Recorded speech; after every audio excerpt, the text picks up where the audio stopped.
नमस्कार विद्यार्थियों, हमारे YouTube चैनल में आपका एक बार फिर से हार्दिक स्वागत है।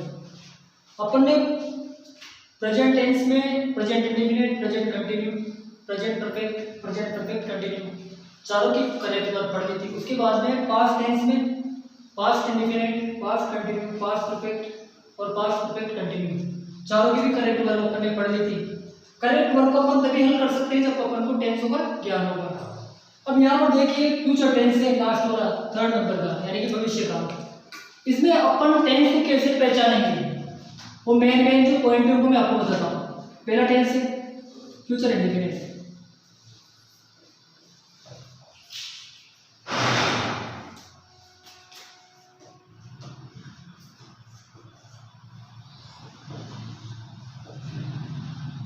अब इसको कैसे पहचानेंगे अपन, जैसे यहाँ पर देखो कौन सा शब्द है, तो टुमारो, आने वाला कल।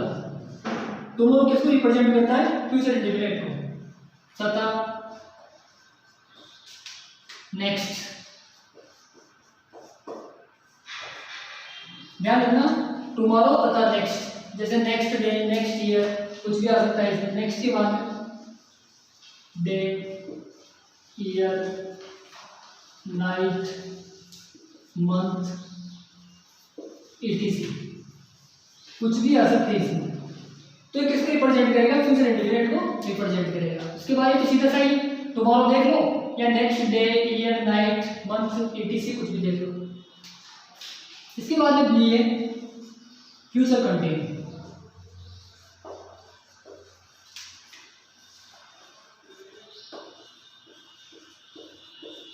फ्यूचर कंटिन्यू को अपन कैसे पहचानेंगे, किसमें फ्यूचर कंटिन्यू कर पाएगी। इसमें शब्द है एट दिस टाइम, टुमारो, यानी किसमें कौन सा शब्द आता है, at this time tomorrow, at this time plus tomorrow. At this time में क्या यूज होता है, टुमारो, क्योंकि एट दिस टाइम तो प्रेजेंट कंटिन्यू को रिप्रेजेंट करता है और टुमारो किसको रिप्रेजेंट करता है, फ्यूचर इंडेफिनिट टेंस को। दोनों मिलकर क्या बन जाते हैं, फ्यूचर कंटिन्यू, यानी दोनों मिलकर क्या बनेगा, फ्यूचर कंटिन्यू। ध्यान रखना। इसके बाद इससे फ्यूचर परफेक्ट। फ्यूचर परफेक्ट में अपन को क्या देखना है, यहां पर देखो bye the end of this.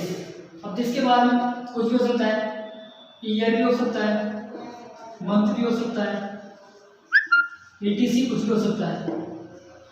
तो एक तो पहला शब्द क्या आता है, bye the end of this. इसके बाद में दूसरा पॉइंट कहता है बाय प्लस, जैसे 4 PM, 5 PM, etc कुछ भी आ सकते हैं। यानी कि एक तो क्या देखना है इसमें, by the end of this देखना है। इसके बाद में क्या देखना है, by 4 PM, by 5 PM, etc। उसके बाद में जो डी है ये सीधा सा है फ्यूचर परफेक्ट कंटिन्यू। इसमें केवल आपको सिंस 4 देखने हैं तथा टेंस कौन सा देखना है, फ्यूचर टेंस देखना है। अगर सिंस 4 आपको नजर आए और टेंस नजर आ जाए कौन सा है, फ्यूचर, तो फिर उसमें फ्यूचर परफेक्ट कंटिन्यू की वर्ब लगेगी। तो ये चैप्टर तो आज आपको क्लियर होता है। इसके बाद में अपन डायरेक्ट इनडायरेक्ट चैप्टर स्टार्ट करने जा रहे हैं। इसका आप स्क्रीनशॉट लीजिए, फिर आगे डिस्कस करते हैं। दोस्तों जो नेक्स्ट चैप्टर में स्टार्ट करने जा रहा हूँ उसका नाम है रिपोर्टेड स्पीच। रिपोर्टेड स्पीच को अपन नरेशन भी कहते हैं। नरेशन के अलावा इसे डायरेक्ट एंड इनडायरेक्ट स्पीच भी कहते हैं। क्या कहते हैं, डायरेक्ट एंड इनडायरेक्ट स्पीच, तीन नाम है इसके। और नरेशन, नरेशन का मतलब होता है वर्णन। जैसे नरेटर कौन होता है, वर्णन करता, किसी चीज का वर्णन करता है। डायरेक्ट एंड इनडायरेक्ट स्पीच इसका दूसरा नाम है। तीसरा नाम है रिपोर्टेड स्पीच। कहने का मतलब तीनों से एक एक स्पष्ट होता है कि कोई भी जो डायरेक्ट बात होती है ना उसे अपन इनडायरेक्ट कहते हैं, यानी कि सीधी बात को बड़ा चढ़ाकर कहना क्या कहलाता है, इनडायरेक्ट स्पीच कहलाता है। अब यहाँ पर देखो, सबसे पहले दो भाग होते हैं। किसके थे दो भाग, डायरेक्ट सेंटेंस के। डायरेक्ट सेंटेंस,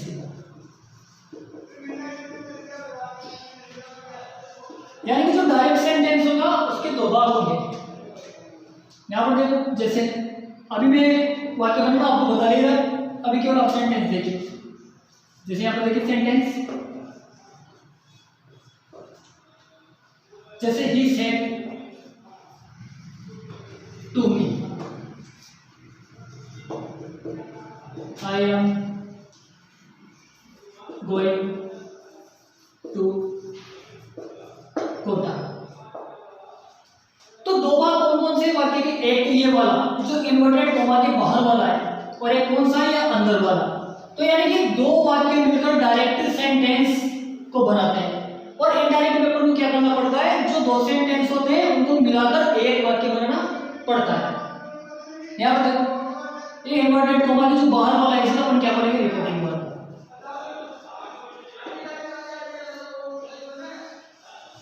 इसे तो क्या बोलेंगे, रिपोर्टेड वर्ब। और ये क्या होता है, रिपोर्टेड वर्ब या रिपोर्टेड स्पीच या रिपोर्टेड स्पीच। अब जैसे मैंने एक सेंटेंस बनाया, मान लो मैं डायरेक्ट बना रहा हूँ, अभी आपको क्या समझना है, सेंटेंस बनाना आपको नहीं आएगा। मेरे को पहले तरह समझना है कि जो डायरेक्ट सेंटेंस है और इनडायरेक्ट सेंटेंस है वो किस प्रकार के होते हैं। डायरेक्ट वाला ये है जिसमें दो वाक्य होते हैं, इनडायरेक्ट जैसे मैंने कहा, जैसे इसकी ट्रांसलेशन मैंने कर दी, जैसे इसका इनडायरेक्ट मैंने बना दिया, he told me that, I first person है, सब्जेक्ट कौन सा बदल जाएगा, ही। प्रेजेंट कंटिन्यूअस में बोलेगा, पास्ट कंटिन्यूअस में वाज गोइंग टू कोटा। अभी सेंटेंस बनाना आपको नहीं बता रहा हूं मैं, केवल मैं आपको इतना सा समझा रहा हूं कि डायरेक्ट सेंटेंस क्या होते हैं, इनडायरेक्ट सेंटेंस क्या होते हैं। अब डायरेक्ट में देखो एक एक दो वाक्य, जबकि इनडायरेक्ट सेंटेंस में जब इसका ट्रांसलेशन आपने किया तो ये वाक्य यहाँ से बन रहा है, टोटल कहाँ खत्म हो गया, यहाँ खत्म हो गया, यानी कि वाक्य कितना बना, एक ही वाक्य बना। तो दो सेंटेंस मिलकर जब एक वाक्य बनाते हैं तो अपन क्या बोलते हैं, इनडायरेक्ट सेंटेंस बोलते हैं। अब आप इसका स्क्रीनशॉट लीजिए, फिर आगे डिस्कस करते हैं।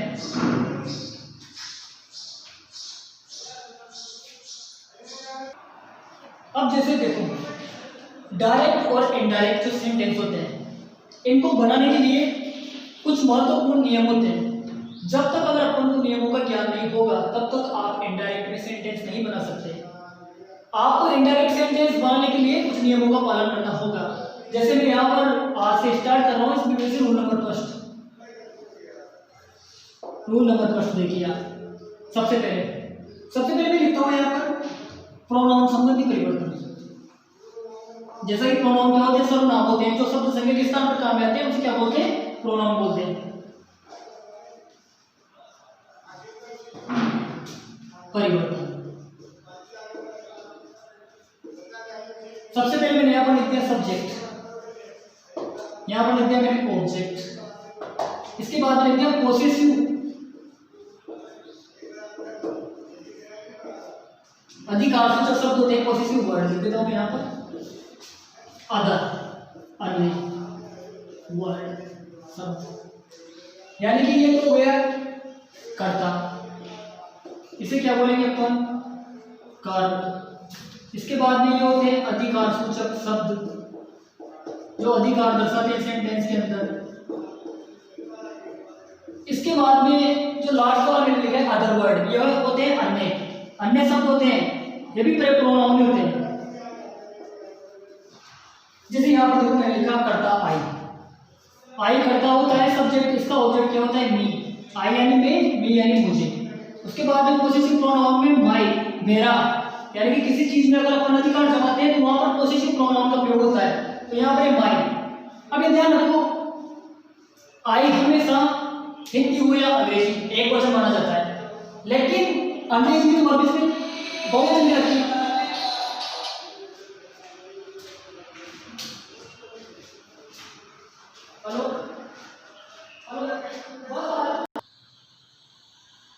अब इसके बाद देखो आई यानी मी यानी मुझे, माई यानी मेरा। कहने मतलब मेरा किसको दर्शा रहा है, अधिकार को दर्शा रहा है। जैसे माई का, मेरी का, माई का, मेरी का, यानी कि बाकी के अंदर किसका अधिकार है, मेरा अधिकार है। इसके बाद में जो एक वचन होता है उसमें सेल्फ लगता है, माई सेल्फ, मेरा स्वयं का, यानी कि सेल्फ किसको दर्शाता है, स्वयं को। उसके बाद में है ही, हिम, हिज, हिमसेल्फ, यानी कि वह, उसे, उसका, उसका स्वयं का। उसके बाद में सी, हर, हर और हर सेल्फ, यानी कि ही का प्रयोग बॉयज के लिए होता है, सी का प्रयोग गर्ल्स के लिए होता है। आप सब जानते हो, जैसे वह, उसे, उसकी, उसकी स्वयं की। उसके बाद में यू, यू, यूवर और यूवर सेल्फ। अब ये बहुवचन होता है, ध्यान रखना, यानी कि हिंदी और अंग्रेजी में ये एक वचन भी होते हैं और बहुवचन भी होते हैं, दोनों में। यू का मतलब तुम होता है, यू का मतलब तुम सब भी होता है, तो एक वचन भी होता है, बहुवचन भी होता है, लेकिन इंग्लिश में बात किसी रखती है बहुवचन की, तो सेल्फ बेस करेंगे यहाँ पर। इसके बाद में बी का मतलब होता है हम, अस का मतलब हमें, अवर, हमारा, बहुवचन होता है, अवर सेल्फ बेस कर देंगे। इसके बाद में दे यानी वे, देम यानी उन्हें, देह यानी उनके, और देमसेल्व्स यानी कि बहुवचन है तो देमसेल्व्स लगाएंगे। इस प्रकार से अपन क्या करेंगे, प्रोनाउन चेंज करेंगे। एक है इट, यहाँ पर देखो इट, इट का मतलब यह, आप जानते हो इट का प्रयोग निर्जीव वस्तु के लिए होता है। फिर इट, फिर इट्स और फिर इटसेल्फ, एक वचन होता है इटसेल्फ लगेगा। तो इस प्रकार अपन को क्या करना है, प्रोनाउन चेंज करने हैं। सर्वनाम अपन को किस प्रकार चेंज करना होगा, इसी प्रकार चेंज करना होगा। अब आप इसका स्क्रीनशॉट लीजिए, फिर आगे डिस्कस करते हैं।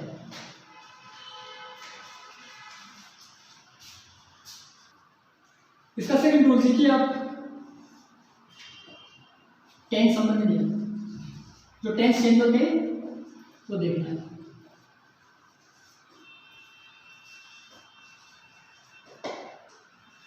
सबसे पहले देखो, पहला टेंस है प्रेजेंट इंडेफिनिट। इसको किससे बदलेंगे, पास्ट में, यानी कि शुरू के चार प्रेजेंट किससे बदलेंगे, पास्ट में, पास्ट इंडेफिनिट। इसके बाद दूसरा है प्रेजेंट कंटिन्यू, ये किससे बदलेगा, पास्ट कंटिन्यू। इसके बाद थर्ड है प्रेजेंट परफेक्ट, किसमें बदलेगा, present perfect continue, sorry past perfect में।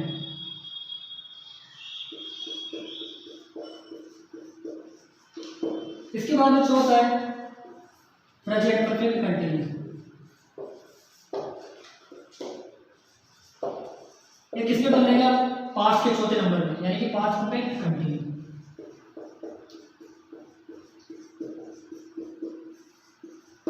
तो शुरू के जो चार प्रेजेंट के टेंस है वो किसमें चेंज करते हैं अपन ने, चारों पास्ट में। अब पास्ट के टेंस पास्ट में चेंज होते हैं, यानी कि पास्ट का पहला नंबर का टेंस तीसरे नंबर में चेंज होगा और दूसरे नंबर का टेंस चौथे नंबर में चेंज होगा। जैसे पास्ट इंडेफिनिट देखो, पास्ट इंडेफिनिट कौन से नंबर का है, पहले नंबर का, इसको किसमें चेंज कर देंगे, थर्ड नंबर में, यानी कि पास्ट परफेक्ट में। इसके बाद में छठा है पास्ट कंटिन्यू, ये किसमें चेंज होगा, पास्ट परफेक्ट कंटिन्यू। अब यहाँ पर ध्यान देखो, यानी कि टेंस चेंज हुए, 6 टेंस चेंज हुए, इस प्रकार चेंज हुए, मैंने आपको बता दिया। अब फ्यूचर टेंस इसमें चेंज नहीं होता, क्योंकि पीछे फ्यूचर में क्या है, विल सेल मॉडल आते हैं, और जहाँ पर मॉडल आते हैं विल का उर्दू होता है, सेल का फुल हो जाता है, यानी कि जितने भी मॉडल है उनको अपन उनका पार्ट बनाते हैं। जैसे थर्ड मॉडल देखो यहाँ पर,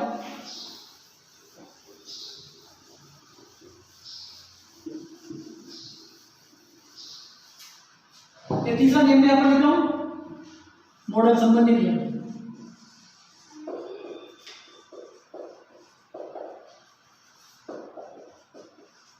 जितने भी मॉडल हैं, जैसे यहाँ पर बिल हेल्पिंग वर्ब होते हैं, मॉडल भी होता है, बिल को किसमें चेंज करते हैं, कोड में।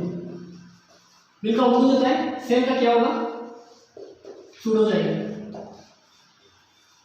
इसके बाद में और जितने भी मॉडल हैं उनमें हमेशा वर्ब की वस्तुओं का प्रयोग होगा, ध्यान रखना। इसके बाद में मैं किसमें बदलेगा, माइट में। इसके बाद में कैन किसमें बदलेगा, वुड में।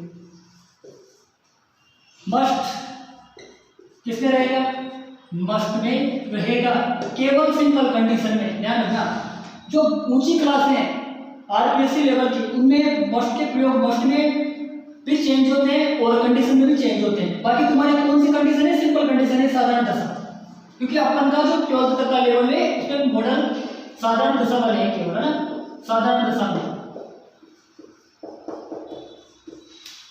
केवल। ध्यान रखना, आपको बस केवल मस्ट में बदलना है, क्योंकि आपके 12th तक का जो मैटर है उसमें मस्ट को किसमें बदला जाता है, मस्ट में बदला जाता है। और मस्ट कौन सी दशा में बदलता है, केवल साधारण दशा में। तो ये आज आपको मैंने करेक्ट वर्ब के बाद में डायरेक्ट इनडायरेक्ट के 3 जो नियम है महत्वपूर्ण वो बता दिए। अगर आपका वीडियो आपको पसंद आएगा तो आप इसे लाइक कीजिए, शेयर कीजिए और सब्सक्राइब कीजिए। तब तक अगली वीडियो के लिए आपको थैंक यू।